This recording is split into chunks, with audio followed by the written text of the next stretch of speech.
Sejak 27 November 2017, masyarakat di Kabupaten Kelungkung sempat mengalami krisis air bersih. Sejumlah masyarakat terlihat berbondong-bondong mendatangi Gor Swecapura untuk mengambil air bersih.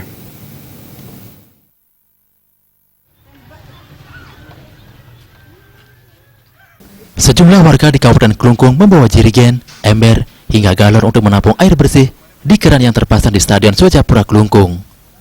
Salah satu warga Made Megariawan asal Desa Senggung mengatakan dirinya sedari pagi sudah bolak-balik dengan sepeda motornya untuk mengangkut air bersih. Jarak yang ditempuh pun tidaklah dekat, yakni sekitar 7 km.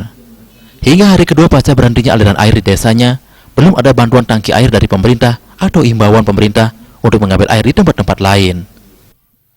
Ya, paling tidak pemerintah memang juga memperhatikan juga, ini kan kebutuhan pokok ya airnya ya. Apalagi ada yang buat anak-anak mau buang air apa ke WC apa gimana, kan jadinya kalau nggak ada kan bingung ya. Sementara warga lainnya Ketersude asal Desa Kamasan mengatakan air tidak mengalir sejak 27 November 2017 pagi. Di Desa Kamasan, air bersih sudah didistribusikan, namun karena antrian panjang, pihaknya berinisiatif ke Gor Swecapura untuk mengambil air.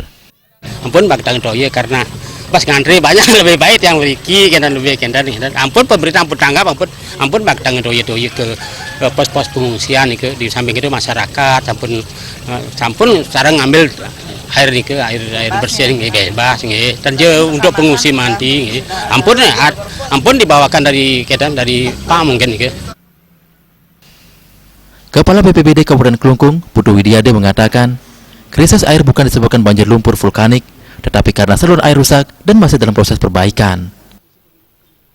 Terjadi kesalahan teknis, artinya ada kerusakan mesin. Mudah-mudahan kemarin air beberapa daerah termasuk di tempat saya sudah mengalir tadi airnya. Mudah-mudahan hari ini Pak Direktur bisa, tapi kita untuk mengantisipasi dari kemarin sore kita sudah kerahkan dengan Pak Direktur PDAM mengerahkan 3 armada untuk mendrop air ke masing-masing warga. Hari ini pun kita masih kerja mendrop air ke warga untuk memenuhi kebutuhan air minumnya. Pihaknya berharap distribusi air bersih bisa dilakukan agar masyarakat tidak resah. Pratnya Paramita dan Alit Setiawan, Bali.